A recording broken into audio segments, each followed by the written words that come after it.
El liderazgo no es una característica innata, más bien es una habilidad que con el tiempo podemos mejorar y perfeccionar. Pero la pregunta es, ¿cómo hacerlo?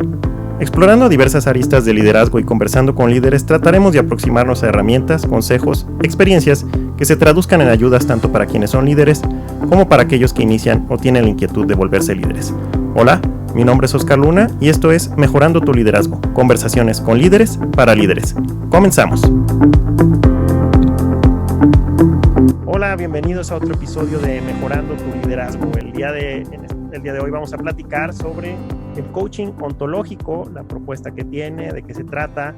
Y para esto traje a una invitada, quien es profesional de las comunicaciones, coach ontológico profesional también. Se encuentra cursando un diplomado en mindfulness y en activo y psicología budista. Ha desarrollado distintos cursos y seminarios en Chile, como el Congreso Anual Percade La Araucana, y además de todo lo anterior, es instructora de yoga. Ella es Olaya Jiménez Peña. Olaya, buenas noches, ¿cómo estás? Desde Chile. Hola, mucho gusto, muy contenta de tener la oportunidad de compartir a través de esta iniciativa tuya con mucha gente y espero que de verdad esta conversación tenga sentido para más de alguien y nos deje a todos una bonita reflexión. Así que Estoy, aquí seg estoy seguro que sí, Olaya. Te agradezco mucho haber aceptado la invitación al podcast. Olaya, pues esto del coaching, usualmente veo que las personas llegan después a él. Entonces, me gustaría que nos platicaras cuál ha sido tu recorrido, qué es lo que hiciste, en qué te estabas desarrollando, cómo fue que llegaste al coaching y cómo fue que llegaste al coaching ontológico. mira, yo creo que mi historia no es distinta a la de mucha gente. La verdad, yo trabajaba en una empresa en el área de las comunicaciones y los asuntos corporativos y a raíz de esa experiencia laboral me correspondía organizar algunas conferencias, congresos y seminarios donde efectivamente el ángulo o el foco estaba puesto en el desarrollo de los recursos humanos, en la cultura organizacional, en el clima, en todo lo que tenga que ver con desarrollo humano. Entonces llevábamos a teníamos que investigar un poco y llevábamos a distintos conferencistas que hablaran un poco del tema. A partir de eso me tocó la experiencia entonces de poder organizar algunas conferencias donde estaba Rafael Echeverría, por ejemplo, que es como uno de los padres del coaching ontológico. Me tocó también en más de una oportunidad con el doctor Humberto Maturana, entonces empecé a tener ahí cierto acercamiento. Y dentro de la organización también en parte lo viví a través de una consultoría donde nosotros éramos sujetos de esta experiencia de coaching ontológico. Okay. Pasó el tiempo y como muchas cosas en la vida, lo olvidé. Sí, es verdad, así como sin pena ni gloria uno dice, oh, qué bonito, qué interesante, pero en realidad en ese minuto yo creo que no le di mucha importancia porque efectivamente estaba muy ocupada, haciendo que pasaran muchas cosas. Entonces no me detuve en ello. Pero pasó el tiempo y en este devenir profesional me fue pasando que yo sentía que no estaba muy contenta en lo que estaba haciendo. No era que las cosas hubiesen cambiado mucho, yo creo que en el fondo era yo la que cambiaba. Y en vez de dedicarme a estudiar o seguir estudiando cosas relacionadas con mi profesión, en las comunicaciones básicamente, empezaba a explorar otras áreas. Una de ellas fue el yoga. Entonces, practiqué mucho tiempo y después dije ya, 2 años para formarme como instructora, pero era la forma que yo sentía que tenía para aprender un poco más. Siguió ese proceso y finalmente, en el fondo, no hubo, como yo digo, no hubo de otra, el llamado de la selva se hizo sentir y dejé la empresa privada para tomar un año sabático.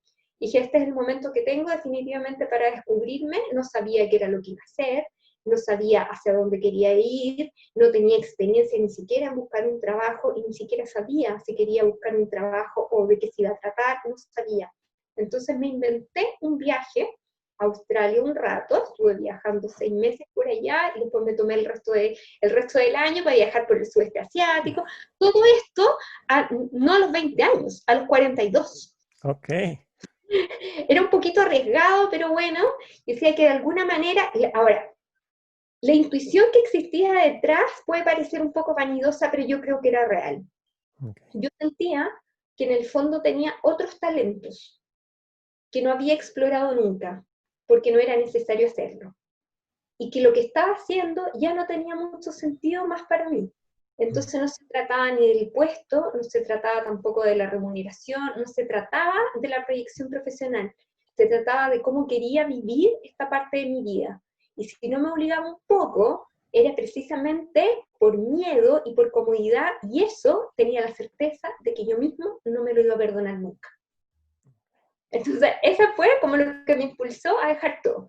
En este camino conocí a mucha gente en distintas partes del mundo, en este viaje, y muchos de ellos me preguntaban a qué me dedicaba. Y cuando yo contaba que me dedicaba como a las comunicaciones estratégicas y a los asuntos corporativos, nadie entendía mucho, y me decían que pensaban que yo era o psicóloga o que era coach. Okay.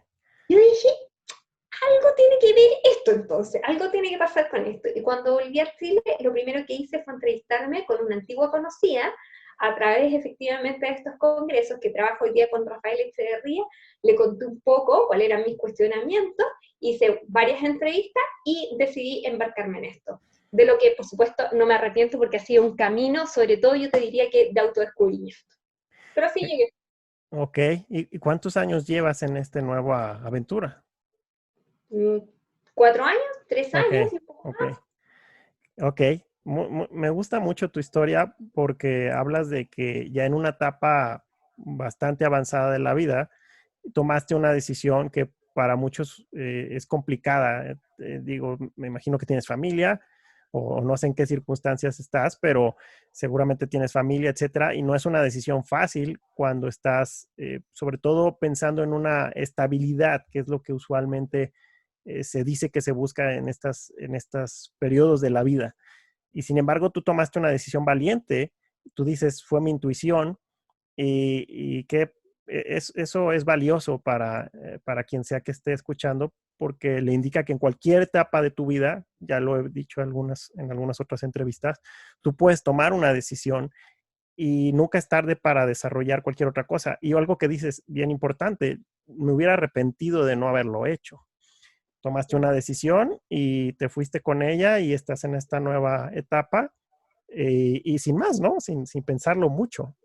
No, Entonces, sí. Yo siento que era el camino, si lo pensaba sí, mucho no lo iba a hacer nunca. Ahora sí quiero corregir una cosa. sí, Yo no soy casada, yo soy ok, soltera y no tengo hijos. ok, Entonces, si te refieres a ese tipo de familia, efectivamente no la tenía. ok, Haber sido bueno, como en el fondo yo siento que básicamente no tenía una excusa sí, o es excusa adicional para aferrarme a lo que ya tenía. ok, Pero sí, por supuesto que me interesaba el tema de la estabilidad y yo creo que fue una de las cosas que más pensé en el momento de dejar lo que estaba haciendo.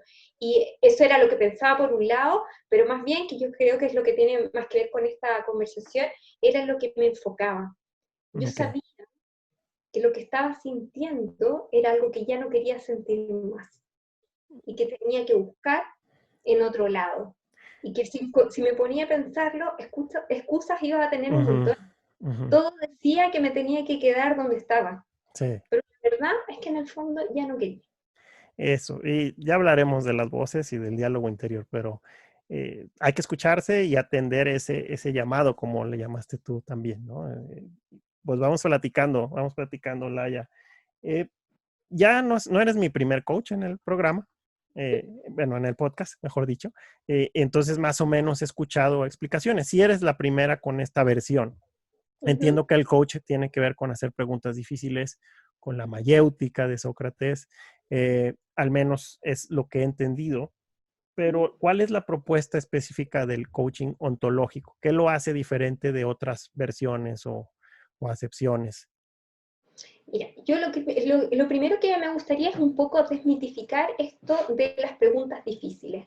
Ok, Efectivamente, el método socrático, como tú dices, contiene la mayéutica, que es un proceso de autodescubrimiento que se da a través de preguntas que, por dolorosas que son, según Sócrates, traen consigo la iluminación del estudiante. ujú, Pero sí, pero también es verdad que es la segunda parte del método socrático, porque la primera parte es la ironía, donde en el ujú, fondo el maestro hace como que no sabe algo y le pregunta ujú. a su estudiante, y a partir de eso el estudiante se da cuenta de que conoce de una forma errada. Entonces, que la realidad que está viviendo no es necesariamente la real, la verdad. Entonces yo siento que esto de la pregunta difícil, en realidad la pregunta no es difícil. Lo difícil o tiene más que ver con la interpretación que tú haces acerca de esa pregunta y por qué está siendo difícil para ti. Okay. El coaching ontológico, en el fondo, lo que hace es acompañarte en un camino a través del cual tú te puedes conocer mejor a ti mismo. Efectivamente utiliza el método de la conversación, el método de las preguntas, pero no abandona ni el cuerpo ni la mente. Estamos o en este caso, el coaching ontológico específicamente el lenguaje. Entonces, más bien, lo que se trata es de abordar a las personas, a los seres humanos, en total coherencia. Yo diría que a mí lo que me gusta básicamente del coaching ontológico es que distingue a todos los seres humanos como una forma específica de ser, la humana. Y eso, en el fondo, es lo que nos acerca a todos y nos aleja del sufrimiento. Porque si hay algo, en el fondo, que también he podido ver en las conversaciones con mucha gente, es que no hay nada más doloroso que la fragmentación en la que la sociedad de alguna forma nos obliga a vivir. Esta especie de separación con el resto. El coaching ontológico me permite acompañarte y te permite a ti acompañarme porque tenemos una misma forma de ser en el fondo. Ambos, independientes de nuestras experiencias, hemos sentido miedo, hemos sentido dolor, hemos sentido tristeza. Y porque hemos sentido eso, nos podemos hacer compañía en este camino. Ok. Partimos entonces del ser humano integral, y tú estás mencionando 3 componentes: cuerpo, mente y el qué, perdón. Lenguaje. Y el lenguaje. Y el lenguaje, ¿qué vendría siendo el lenguaje, qué es? Porque es un poco, ¿qué dirías que es el lenguaje o sea, entiendo, el coaching ontológico tiene que ver con el lenguaje, pero ¿qué es el lenguaje entonces? Yo diría que es la maravillosa capacidad para construir una realidad en un momento determinado. Ok. Nos entendemos como seres sociales, entonces estamos en este mundo a partir de la relación con los otros. Y ya sea escrito, hablado, corporal, el lenguaje es la forma que tenemos de relacionarnos con los otros. Ok. Y algo que estaba escuchando de Javier Olaya, otro de los exponentes, si no es que el creador, si no mal entiendo.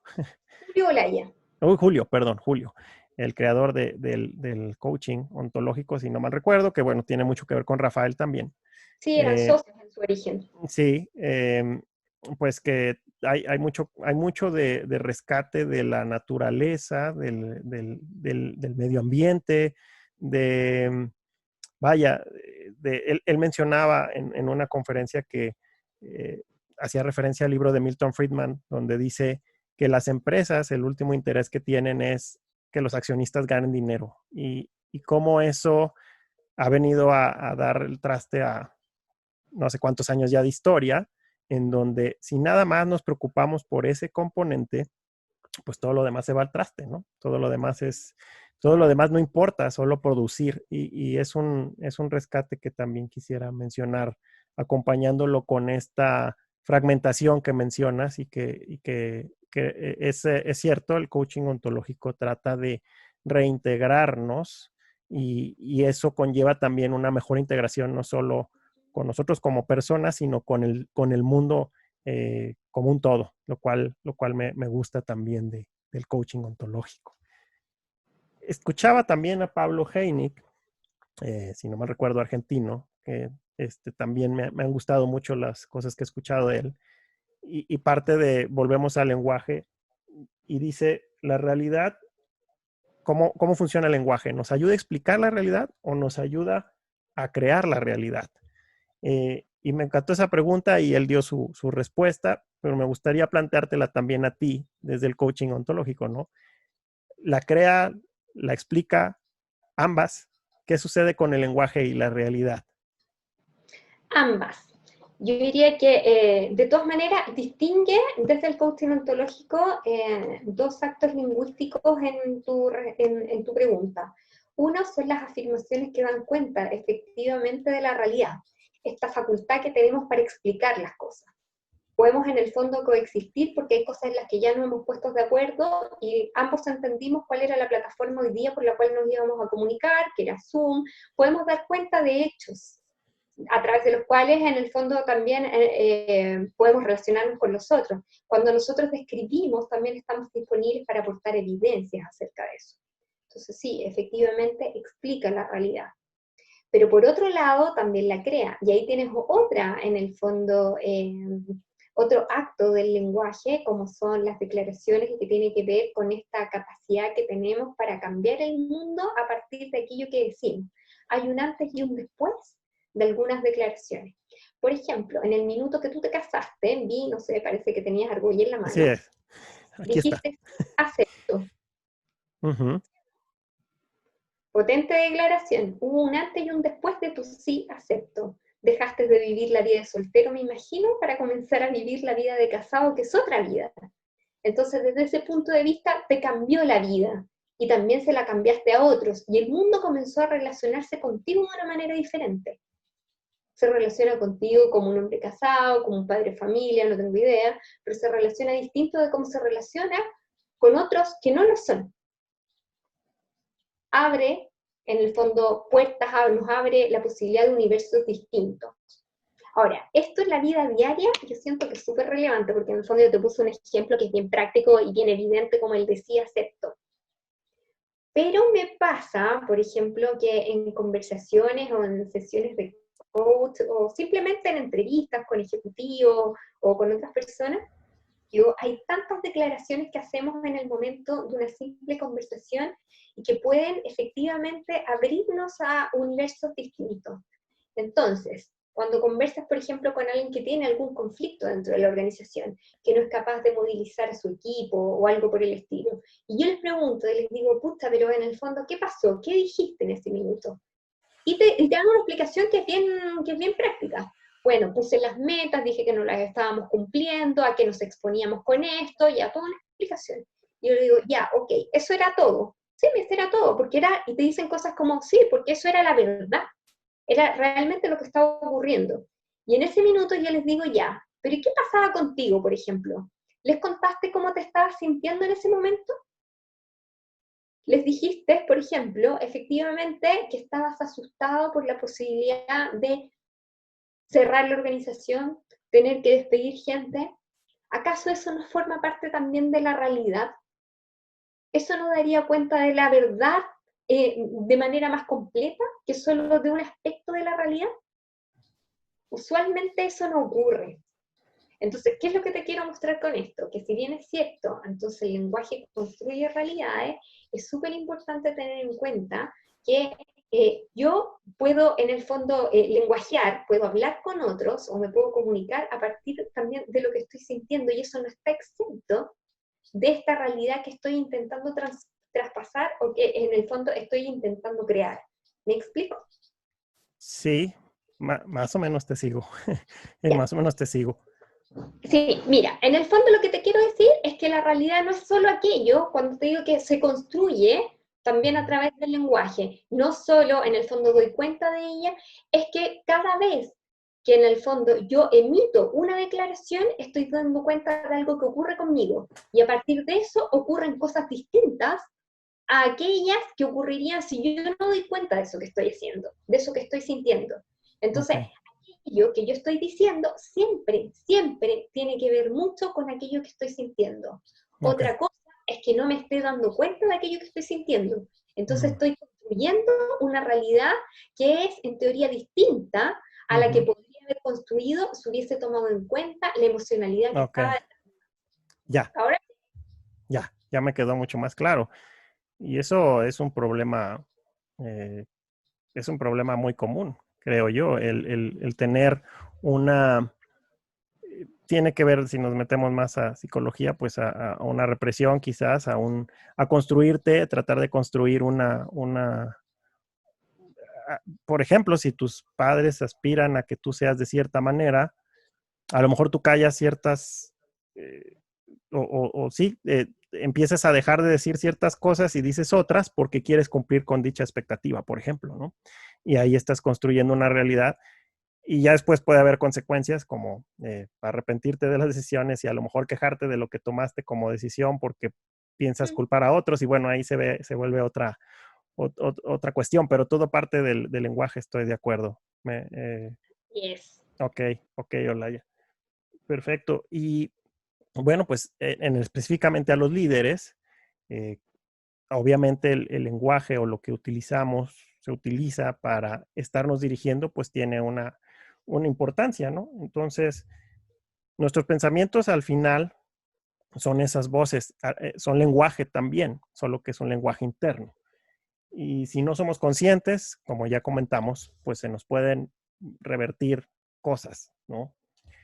En el caso de los líderes, los tomadores de decisiones, ¿tú cuáles crees que sean esos pensamientos que en lo que tú has visto en tu experiencia es común que afecten el rendimiento, el juicio y que a lo mejor nos hacen que tomemos decisiones equivocadas cuando estamos con equipos de trabajo o con personal o con gente que tenemos que llevar hacia algún punto? Mira, sabes que me parece súper interesante tu pregunta, pero no tengo una respuesta tan clara, porque más allá de aquello que estén pensando los líderes, lo que me preocupa es lo que no se dan cuenta que están pensando. Ok, Yo diría que ese es como, en el fondo, esa es la llave del asunto. Bueno, ya sabremos todos que tenemos alrededor de, ¿cuántos? Entre 70 y 90 mil pensamientos diarios, y de eso algo así como el 95% son totalmente inconscientes. sí, Entonces, estamos operando conscientemente solo con el 5%.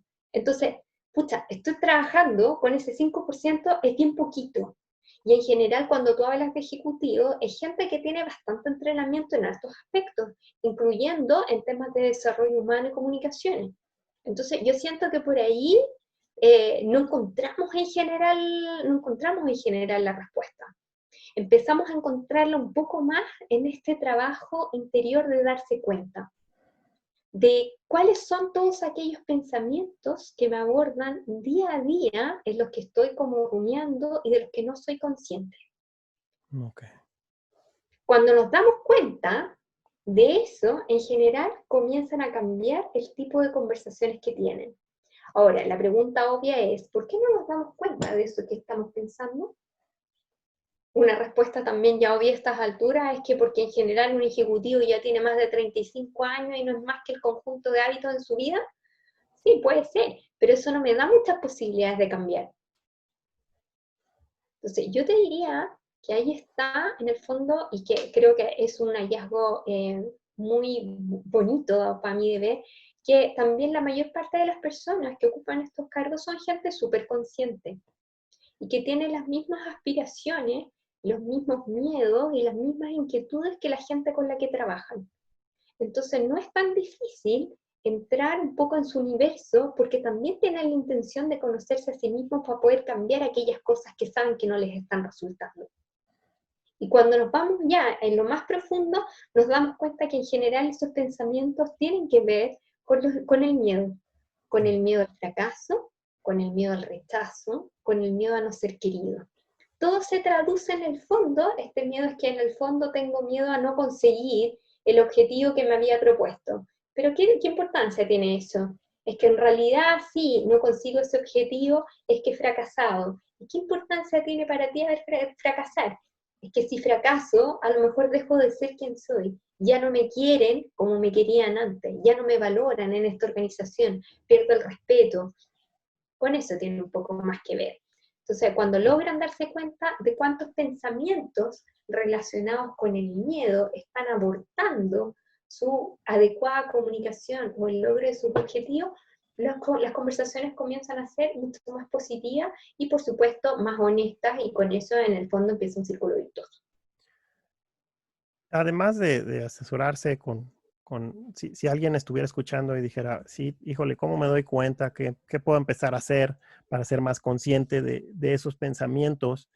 Además de una asesoría, ¿qué otras recomendaciones darías tú? Pucha, mira, yo siento que es bien desafiante y es bien entretenido también a la vez. A mí por lo menos me gusta mucho. Yo siento que no es casualidad de que hayamos nacido, por así decirlo, o estemos viviendo en la era de la información. hoy en día, en el fondo, la ignorancia yo siento que pasa a ser algo así como una opción, es no querer saber nada más. Pero tampoco basta con el saber. En el fondo, es qué es lo que soy capaz de hacer con aquello que sé. Entonces, si tú me dices, ¿qué es lo que habría que hacer? O sea, hay distintas técnicas. Yo le recomiendo a todo el mundo cosas tan simples como que siéntese, respire y medite. Hágalo. Para que se dé cuenta en algún minuto. Tómese un momento para que se dé cuenta de aquello que le está ocurriendo y de ahí en adelante pueda actuar. No es tan fácil. Pareciera ser que no es tan fácil. Ujú. Y ya, pucha, cosas podrías hacer muchas. Lo que no recomiendo bajo ningún punto de vista es tomar 100 cursos con 100 técnicas distintas que en el fondo lo único que van a hacer es aminorar esa sensación de que no sé, que no tengo el control, que no tengo la certeza de cómo abordar esto y no profundizar en ninguna. Llegó el momento de pasar como del conocimiento a la práctica y a tener en el fondo las ganas de transformarse a sí mismo. Es una buena recomendación la que estás dando ahorita al final. Ciertamente el que decimos acá que el que quiere abarcar mucho poco aprieta. O sea, si quieres agarrar demasiadas, como dices tú, cursos, metodologías, al final te vas a terminar confundido. Y este ejercicio puede detenernos. Estos periodos que estamos viviendo complicados, de alguna manera creo que nos están enfrentando más que nunca a nosotros mismos y hay que aprovecharlos y ser más conscientes de todos estos pensamientos y por algún lado empezar, ¿no? Como dices, puede, eh, en algún lado empieza por algo pequeño y seguramente vas a empezar a encontrar cosas de ti mismo. La, Así es. la siguiente pregunta está unada a la anterior. Lo primero es trabajar en el diálogo interior, y esto es muy probablemente este miedo que te dan ciertas cosas que tú quieras lograr como líder. Lo otro es las conversaciones con los demás, con tu equipo y con tus pares, etcétera, ¿no? De hecho, hay un autor que se llama Álvaro González Alorda, no sé si lo has escuchado, con el Sí. Talking Manager, y pues él habla de varios tipos de conversación. Dice, la conversación ideal es la inspiradora. Es un cuadrante, ahorita no me acuerdo los componentes, pero él dice la inspiradora. ¿Cómo logramos conversaciones más inspiradoras, además del trabajo interno, si ese trabajo ya se dio? Luego, ¿cómo pasamos con los demás y nuestras conversaciones con los otros? Mira, yo te diría que es una consecuencia. Mira, tú sabes, en el fondo viste mi historia y yo siempre he creído que de alguna manera instintivamente las primeras cosas que uno decide estudiar en la vida es porque de alguna forma las necesita también. Y yo me doy cuenta que me obsesionan un poco las comunicaciones porque tiene que ver con mi propia necesidad de hacerme entender, de hacerme escuchar y de lograr ese vínculo con nosotros. Entonces empieza a relacionarse esta necesidad de ayudarle a nosotros a pensar con claridad y que tengan la capacidad de expresarlo de manera lo suficientemente elocuente, ¿ya? Entonces yo digo, sí, ¿cómo tengo estas conversaciones inspiradoras?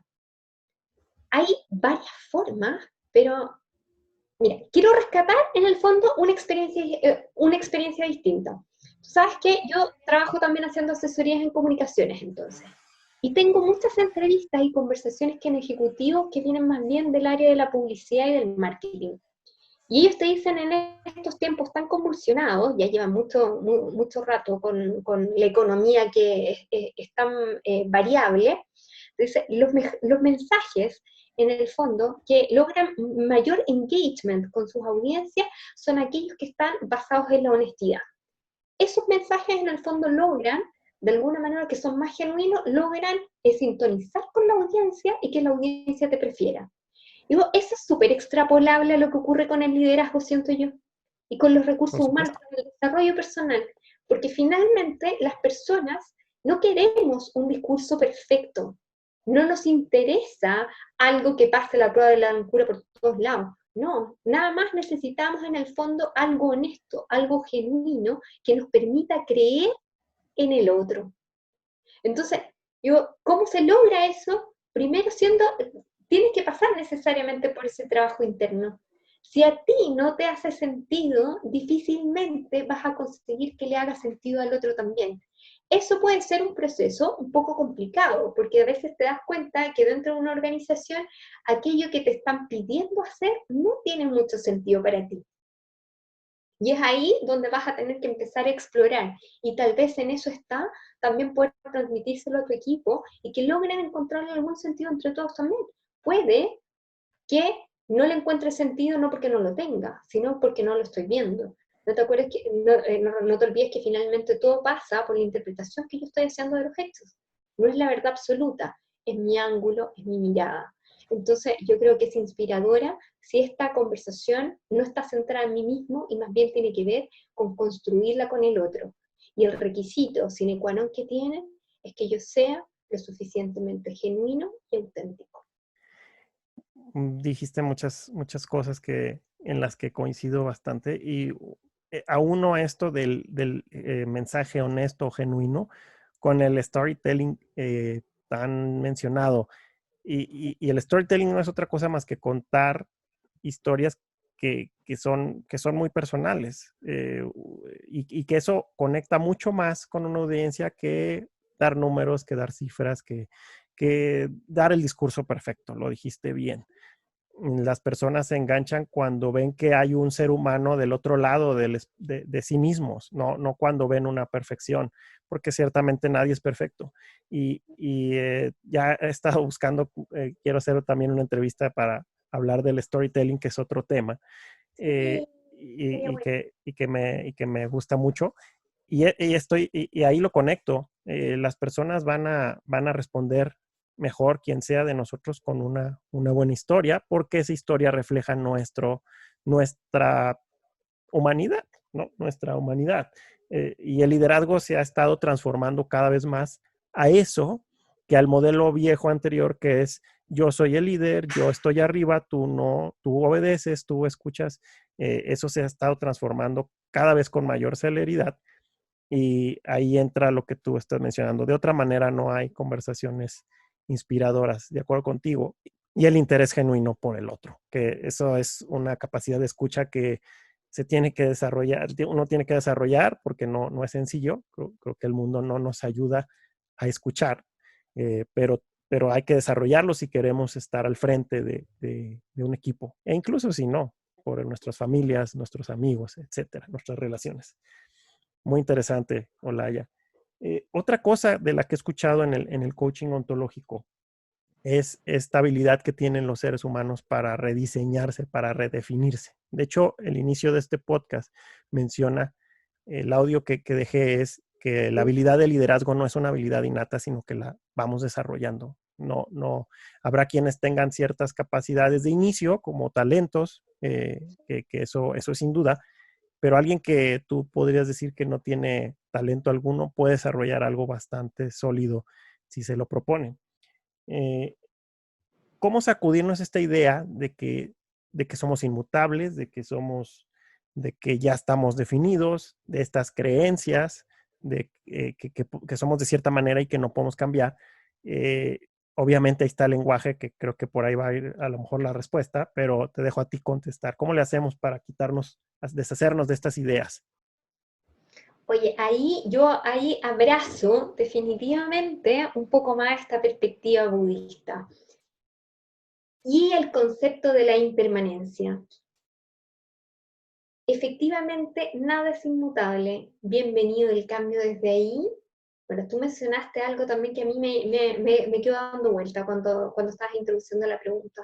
Y dijiste, se entiende desde la teoría ciertos modelos antiguos del liderazgo. Fíjate que lo mismo me ocurre desde hace mucho rato, por ejemplo, cuando estudio o leo cosas acerca de teorías del cambio. Yo digo, si en el fondo tanto te educan, tanto te dicen que tienes una resistencia a cambiar, finalmente me lo voy a terminar creyendo. De la misma manera que yo digo que si voy caminando por la calle y todo el mundo me dice cosas bonitas, también me lo voy a terminar creyendo, que es lo que le debe pasar, por ejemplo, a un actor famoso de Hollywood, a un rockstar, le debe pasar, que tanta cosa le dicen que finalmente se le sube el humo de la cabeza porque te terminas creyendo ese ser maravilloso. Entonces, yo siento que la mejor forma de sacudirte un poco esas creencias es investigar un poco en ti y en tu historia y darte cuenta de que hoy día no tienes nada que ver con aquel ser humano que eras hace 10, 15 o 20 años atrás. Y que en eso, en el fondo, está lo bonito de esto. Porque dicen por ahí que si no estoy progresando y no estoy creciendo es porque me estoy muriendo. Entonces, esta posibilidad de cambiar y de ser otro, yo siento que es lejos lo más maravilloso que te puede pasar. Ahora, ¿qué es lo que ocurre? ¿Por qué la gente no cambia? ¿Por qué un líder no cambia, un ejecutivo no cambia? ¿Por qué tú y yo no cambiamos? En el fondo también tiene que ver con esta otra investigación. Aquí es, ¿qué cosa es aquello a lo que me estoy aferrando? ¿Y qué me otorga eso a lo que me aferro? Generalmente puede ser cierta seguridad, cierta estabilidad, pero es a partir de aquello que yo en algún minuto creí de mí. Y hoy día no necesariamente es así. Entonces, la posibilidad de poner en tela de juicio todas estas creencias acerca de mí mismo me parece mucho más una posibilidad que otra cosa. Ahora, yo lo siento así, a mí me parece más una posibilidad y eso me permite mantener la motivación arriba, porque de lo contrario, no, es muy difícil sostener un cambio. Es como cuando le dices, mira, hace como un mes atrás estaba dando un taller para una empresa dedicada al rubro de la electricidad, del suministro eléctrico. Y era para hablar un poco acerca del estrés. Y yo les decía, mira, partí diciéndole, yo no quiero insultar la inteligencia de nadie. Porque aquí, si les pregunto, todo el mundo sabe más o menos qué es el estrés, qué se siente, de dónde viene y cuáles son las cosas básicas que podrían hacer para disminuirlo. De la misma manera que saben, si están excedidos de peso, cómo han llegado a ese punto de exceso de peso y cómo podrían bajar de peso, que básicamente es aumentando la actividad física y disminuyendo la ingesta calórica, ¿cierto? Sí. Entonces, ¿por qué no logramos hacerlo? Es tan fácil. Y los índices de obesidad siguen creciendo así como los índices de personas estresadas. Y los ansiolíticos se venden cada vez más. Vaya, varias ideas que rescato de eso. Yo creo que en el fondo, lo único que te permite en el fondo, mantener esta idea de cambiar y de que en el fondo nada es permanente es la motivación que tengas detrás. Me ocurre, por ejemplo, una vez me acuerdo que también estaba en una clase y preguntaba por esto de la meditación. Decía lo mismo, mira, si todo el mundo ya sabe por experiencia que meditar o hacer yoga, no sé lo que tú quieras, te hace muy bien, ¿cierto? Y también hoy día la ciencia ha logrado probar que es así. ¿Qué hace que yo no sostenga una práctica tan simple como sentarme y meditar? La respuesta fue súper simple, desde el lado de la neurociencia. Mira, ni sabemos, y si lo descubres, por favor, avísanos. Y desde el lado más bien de la práctica, un maestro me dijo por ahí, ¿sabes qué? En mi experiencia de muchos años, solo he visto que aquellas personas que logran sostener el cambio es aquellas que están fuertemente motivadas. ¿Qué es lo que implica eso? Estar súper enfocados en dónde quiero llegar y, ojo, más que dónde, en cómo me voy a sentir en ese momento. Entonces, como reconectarte con eso es lo que te va a permitir sacudirte esta idea de que en realidad me cuesta, de que es difícil, de que no voy a ser el mismo, de que pongo mucho en riesgo. No, es allá, donde quieres llegar, básicamente, cómo te vas a sentir en el momento en que estés allá. Motivación. Volveremos con la motivación en un ratito más porque es un tema que también me interesa mucho. Lo que pienso en varias cosas con lo que estás diciendo. Una dicen que cuando tienes un martillo todos son clavos. Esa es una. Y tiene que ver un poco con esta ley, creo que hasta metafísica, de lo que mencionabas de cuando tú tienes un carro rojo, por ejemplo, empiezas a ver un montón de carros rojos. Y es parte de lo que mencionas del cambio. Y lo otro es, sí, pues el tener el propósito, el tener el por qué hago las cosas, para qué las hago. Y si no te has preguntado por ahí, pues estamos mal, ¿no? Porque ¿para qué hacer lo que estamos haciendo si no tiene un sentido, si no tiene una dirección y si no tiene un punto en el que vamos a llegar? Y tú mencionas otro componente muy importante, la emoción, la emoción que vamos a tener en ese momento de cuando logremos eso. Que eso también se me hace importante porque a veces pasa mucho con gente que se vuelve exitosa, entre comillas, comercialmente hablando, o se vuelve muy famosa, o tiene cierta atención y de repente, pum, se va muy abajo porque no supo o sea, llegó, pero no sabía qué iba a pasar ahí, ¿no? Y entonces se viene una crisis de todo tipo en ese momento. Y me parece importante lo que mencionas de, ok, no solo es llegar, sino cómo voy a estar, cómo me voy a sentir con ese logro, ¿verdad? Muchas gracias, Olaya. Otro aspecto del coaching que ya lo estabas diciendo, ontológico, es la corporalidad, el cuerpo, ¿no? Y que la corporalidad nos ayuda a proyectar nuestras emociones. Eh, yo te comparto algo personal. Yo tengo una escoliosis, no muy pronunciada, pero y creo que mucho se desarrolló por cómo yo era en etapas tempranas de mi vida. Yo una persona muy antisocial, muy cerrada, muy miedosa, en fin, entonces entiendo que sí hay una relación muy estrecha entre nuestro cuerpo y las emociones y nuestros pensamientos. ¿Qué nos puedes decir de la corporalidad y cómo la podemos usar a nuestro favor y no en nuestra contra? Ujú. Mira, lo primero que se me ocurre ahí es que dejar bien claro que siempre pensamiento gatilla emoción, y la emoción se expresa. Y cuando no soy Mm. consciente de esa emoción, en el fondo se expresa de distintas formas para que yo logre escucharla. Tu historia tampoco es muy distinta a la de muchos de nosotros. Yo siento que en algún minuto todos hemos tenido alguna dolencia física. En mi caso, yo tuve cáncer de tiroides, que se pudo haber visto, en el fondo, de alguna manera expresada esa dolencia debido al tipo de vida que estábamos llevando, que no era necesariamente un mal tipo de vida, sino que tenía más bien a lo mejor que no nos daba la oportunidad de conectarnos efectivamente con nuestra emocionalidad. Entonces, yo siento que el cuerpo es maravilloso y es vital para nuestra experiencia como seres humanos. Nosotros llegamos y somos seres humanos en tanto cuerpo tenemos. Vivimos a través de este cuerpo, sentimos a través de este cuerpo. De hecho, dentro de las ciencias cognitivas, en el fondo, cuerpo y mente hoy día no están separados. Existe lo que se llama, en el fondo, la mente no está solo en el cerebro, existe lo que se llama esta mente corporizada, esta mente encarnada. De alguna forma yo conozco porque tengo este cuerpo. Entonces, no es lo mismo para mí, que soy más bien pequeña, mido 1,60 m y peso 49 kilos, no es lo mismo para mí la experiencia del mundo y de la vida que lo que podría ser para alguien muy grande, no sé, un jugador de básquetbol de la NBA. Nos aproximamos al mundo de maneras diferentes, ¿cierto? ¿Cierto? La posibilidad de cambiar el mundo también a través de cambiar nuestro cuerpo es increíble. Y ahí existen, por ejemplo, no sé, gente que trabaja muy bonito en todo esto que tiene que ver, por ejemplo, con las posturas de poder, que nos traen, nos ayudan a traer ciertas emociones en el fondo del cuerpo.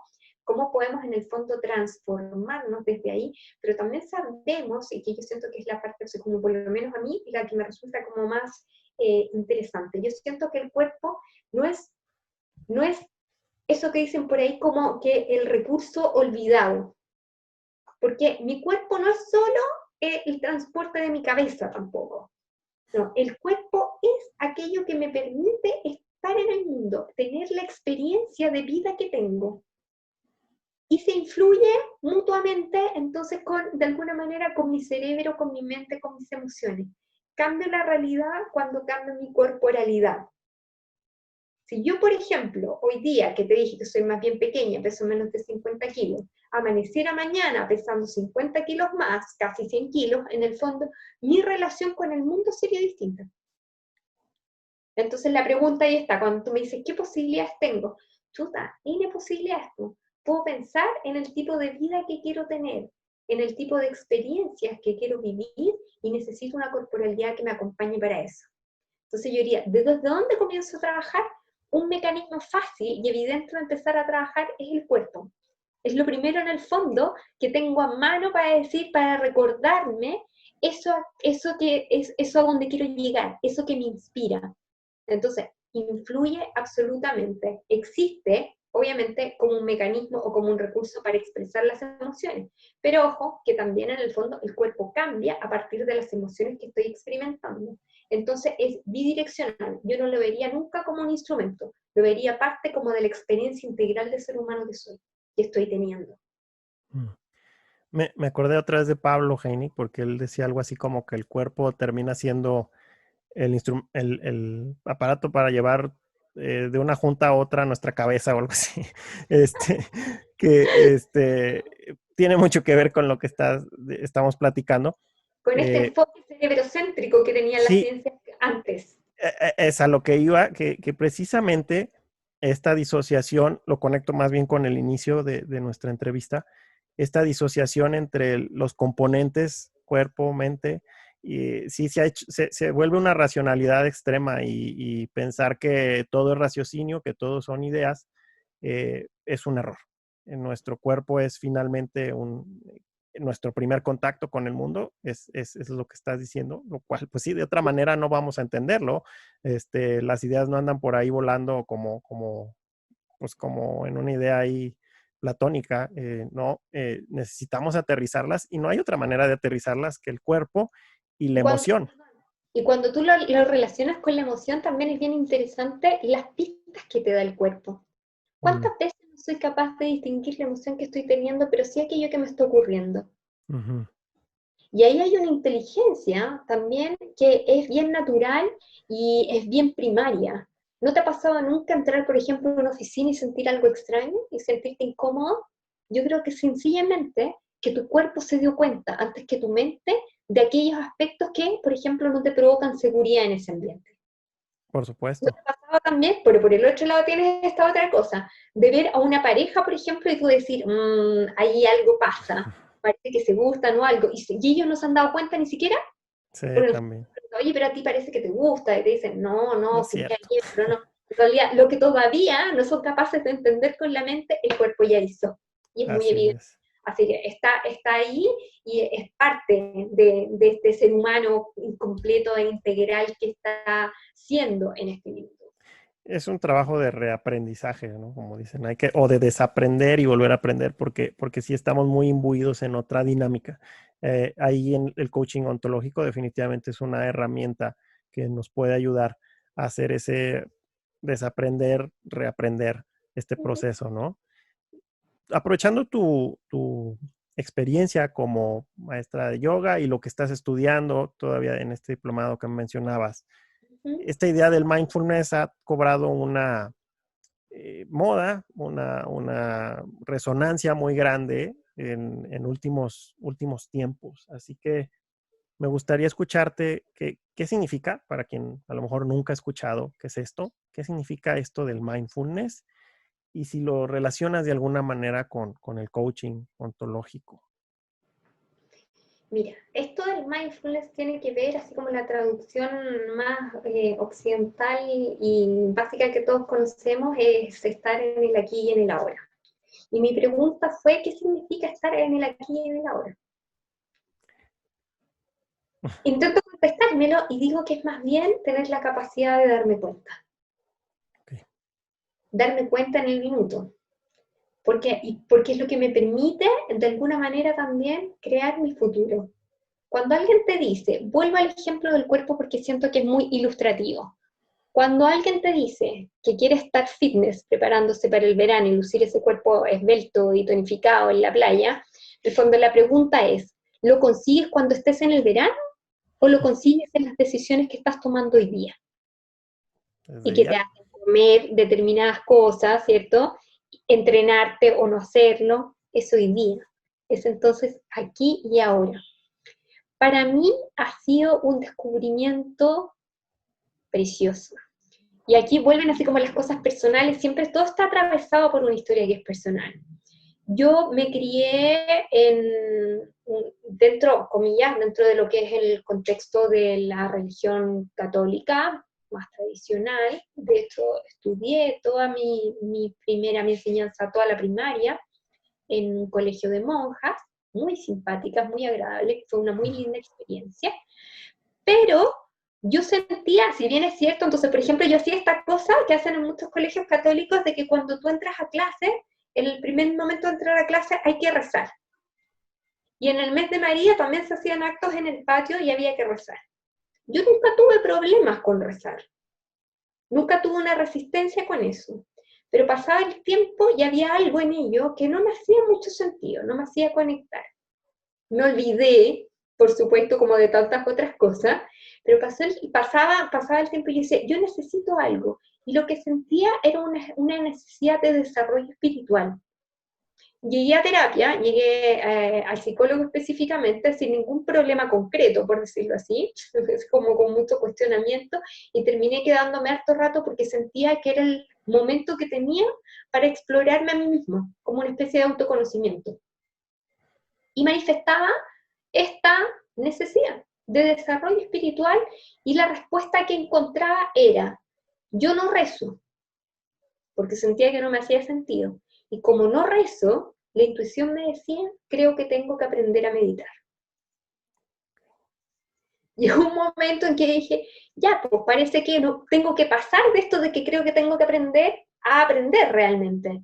Y después que aprendí, lo abandoné, como tantas veces he hecho con tantas cosas, hasta que de repente me encontré y dije, ya, no más, ya lo aprendí, pero ahora lo quiero practicar. Porque creo que es la única forma que voy a tener realmente de experimentar un cambio.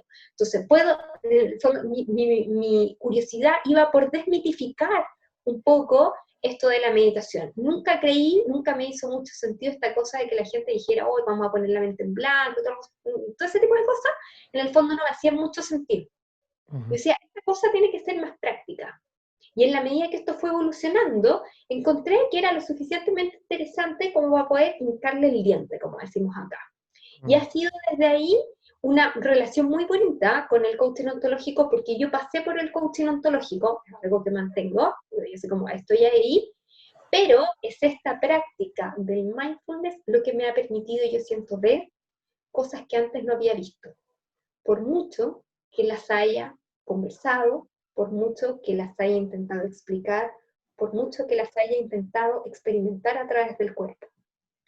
Tal vez ocurre con esto que en algún minuto logras tener cierta claridad, logras calmar un poco tu mente para poder enfocarte en aquello que realmente te interesa y sobre todo, en el fondo, por lo menos ha sido mi experiencia, de es una especie como de transformación cuando siento genuinamente con humildad de que no tengo la verdad acerca de nada, de que todo aquello que estoy viendo no es necesariamente aquello que es real. Soy solo yo y mi experiencia. Eso me ayuda un montón cuando practico el coaching ontológico porque me saca del juicio y más que sacarme lo que hace es que me doy cuenta de que estoy en el juicio cuando estoy conversando con el otro. Y puedo hacer algo a partir de eso. O sea, yo te diría que tiene hartas formas y tal vez en el fondo volvemos a lo mismo. Acá todo en el fondo en nuestra cultura tiende a racionalizarse en exceso, a compartimentarse. Entonces ya después tienen distintos tipos de mindfulness y tiene, así como puedes tener distintos tipos de coaching. Y yo digo, pero mira, sí, en el fondo todo se mezcla, porque soy yo misma con todos mis recursos puestos a disposición de otro. Y me doy cuenta que lo que le puede ayudar más a uno tal vez es lo que me ayuda un poco más a mí.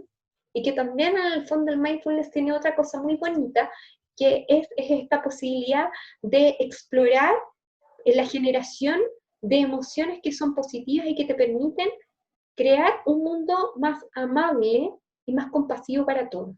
Y yo creo que eso es algo que tiene que ser más bien consciente.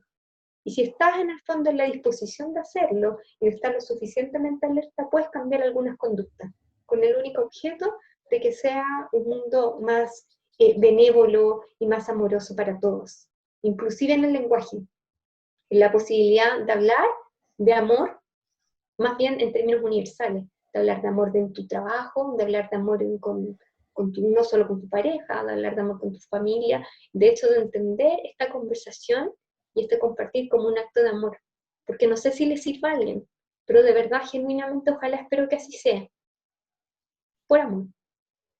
Wow. Sí, una emoción al final de cuentas, que es la emoción más primaria, el amor de una madre con sus hijos es lo más grande que puede existir en esta vida que conocemos, creo yo, y eso no es más que amor. Así que me encanta tu mensaje. Hay que explorar el mindfulness, hay que, como dices tú, pues al final puede haber muchas variables, sin embargo el mensaje es el mismo, la práctica es estar en el aquí y ahora y vaya que tiene muchos beneficios a quienes lo practican. Ujú. Quiero retomar el tema de la motivación, porque la gran pregunta sobre la motivación es si esta es interna o externa, y ya la he hecho antes, ¿no? Es como la gran incógnita. ¿De dónde viene esa motivación? Porque muchas veces se nos enseña a quienes estamos en organizaciones, o no se nos enseña, más bien hay esta idea que uno puede incidir de alguna forma, ¿no? Y hay toda una psicología y hay que si los factores de higiene, que si los factores de motivación, pero al final, ¿qué tanto podemos incidir si la persona no tiene la parte interna? ¿Cómo crees que podamos contestar a esa pregunta? Yo creo que todo sirve. Si no es por un lado, es por el otro que puedes ir encontrándote con esta motivación. Creo que, como te dije al principio, mantener la motivación en alto, o sea, el primer impulso yo creo que siempre es interno. Es algo que te mueve que en algún minuto, por alguna razón, se gatilló dentro de ti y ahí está perfecto. Mantenerla es lo que cuesta y desde ahí factores externos influyen un montón. Lo voy a relacionar un poco con esto que mencionaste delante de las conversaciones inspiradoras, que es súper relevante, porque digo, ¿cómo mantengo entonces esta emoción? Sí, pues te sirven, las conversaciones te sirven para mantener la motivación o para generarla. Una conversación puede ser muy inspiradora en un momento determinado, pero hay otros elementos que también pueden ser inspiradores. Y ahí yo digo así como que vuelve a ser lo mismo. ¿Qué tan consciente estoy de aquello que realmente me mantiene conectado con esta emocionalidad para poder de alguna forma también influir en ello? Digo, montones de cosas puedes hacer. Yo, por ejemplo, hoy día tengo en mi escritorio un florero. Y en ese florero, cada vez que de repente me doy cuenta de que estoy sintiéndome contenta y agradecida por algo, tomo un post-it, escribo, porque estoy agradecida, honestamente, lo doblo y lo meto en mi florero. Mi florero es transparente y cuando salgo o entro a mi escritorio y de repente lo veo, me acuerdo. Me acuerdo no necesariamente de todas aquellas cosas por las que me he sentido agradecida, sino que lo que viene a la mente y al corazón es que me he sentido agradecida. Y eso me trae de nuevo de alguna forma el agradecimiento. Entonces, puedes inventar cosas que te resulten inspiradoras. Veía el otro día, por ridículas que te parezcan, y yo digo así como que todas las experiencias son diferentes. El otro día veía en Netflix, esto de estar en cuarentena también me hace ver más tele, y veía en Todos, Netflix no te sientas culpable. uno de estos documentales, una miniserie que se llama The Ujú. Home Edit, que Ok, es sobre ordenar cosas en la casa. ok. Ya, ¿qué podría ser? Y yo dije, pero bueno, a mí me encanta esta cosa de ordenar en primavera. Llega la primavera y a mí me encanta pintar y ordeno mi casa.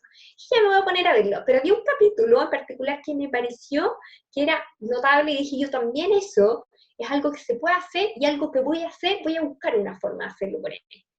Una de las protagonistas era una mujer que estaba recién separada, se había separado hacía como un año, y además había, en el fondo, había asumido su sexualidad a partir de esta separación. Ella había estado casada, tenía 2 hijos, era una mujer de alrededor de 50 años, y ahora tenía una pareja que también era mujer, y estaba iniciándose como de una manera súper distinta. Y tenía una falda, porque cuando empiezan a ordenar, tenía una falda que tenía hace mucho tiempo y que según ella ya no le quedaba. Lo bonito de esta falda era la historia y que después en el fondo estas chicas que ordenan tu casa, en el fondo lograron hacerlo muy bonito para que fuera muy inspirador, lograron enmarcarla y ponerla en la habitación de esta mujer, porque ella comenta que ella se la había comprado hacía mucho tiempo atrás. Con el objeto, dijo ella, cuando tenga 40 años, la voy a usar en un viaje a París. Imagínate, se lo compró como a los 30. Ok. Y dijo, cuando tenga 40 años, la voy a usar en un viaje a París. Y muestra la foto de su viaje a París a los 40 años, como 10 años después, vistiendo su falda. Hay montones de cosas que te pueden conectar con eso que tienes o que se llama inspiración. Pero voy a volver a lo mismo, parezco así como disco rayado. Pero para que eso suceda, para que lo encuentres, tienes que darte cuenta. No logras darte cuenta cuando estás en el hacer, no logras darte cuenta cuando estás en la sobrevivencia, logras darte cuenta cuando en algún minuto paras y sin temor y sin juicio te enfrentas a lo que estás viviendo, a lo que estás sintiendo y a tu realidad.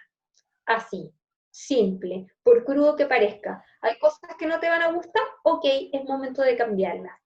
¿Cómo mantengo la motivación para cambiarla? Me focalizo en cómo me voy a sentir en ese momento. ¿Y cómo lo hago para recordármelo? Invento cosas que a mí me hagan sentido, que pueda ver a diario. Hay gente que anota cosas, hay gente que lo escribe en algún momento, otro tiempo, y me acuerdo que lo escribía con lápiz labial en el espejo de mi baño. Y te ayudan a recordarte y a estar en esa emoción que te van a permitir llegar a alguna parte. Julio Olaya, si no mal recuerdo, lo decía de la vida te da regalos que no vienen envueltos, algo así dijo. Y eso es justo lo que estás diciendo. La gratitud es está comprobado que tiene beneficios enormes en todos los sentidos y sí te hace más feliz el hecho de saberte, de ser agradecido y saber que cuentas con cosas que vuelvo a lo mismo, no, las cosas importantes de la vida, o lo decía al principio también, son invisibles a los ojos, se ven con los ojos del corazón. Y una vez que tú te das cuenta de eso, entras en esta inspiración que tú mencionas, y no hay que buscarla, no hay que buscar el hilo negro, no hay que buscarla en los lugares más insospechados o más estrambóticos y ruidosos, que eso es usualmente lo que nos venden, están en las cosas sencillas. Eso es lo que estás diciendo y me encanta y me quedo con ese mensaje para quienes nos escuchan. Busquen la inspiración, está ahí y búsquenlo en lo sencillo, no necesitan hacer tanto ruido. De hecho, tanto ruido nos pierde. Ahí es donde tú mencionas, ¿no? Eso es lo que nos hace no darnos cuenta. Tanto ruido nos hace que nos perdamos. Olaya, pues el tiempo se nos está viniendo encima. Te quiero agradecer primero que nada y nuevamente que hayas aceptado la invitación. Ha sido una entrevista que he disfrutado mucho. Creo que has dado mucha información interesante y con un mensaje profundo, humano, y te agradezco mucho por eso. ¿Cómo conectan contigo en redes y en lo que tengas, página, correo, no sé, todos los medios por los que puedan conectar contigo?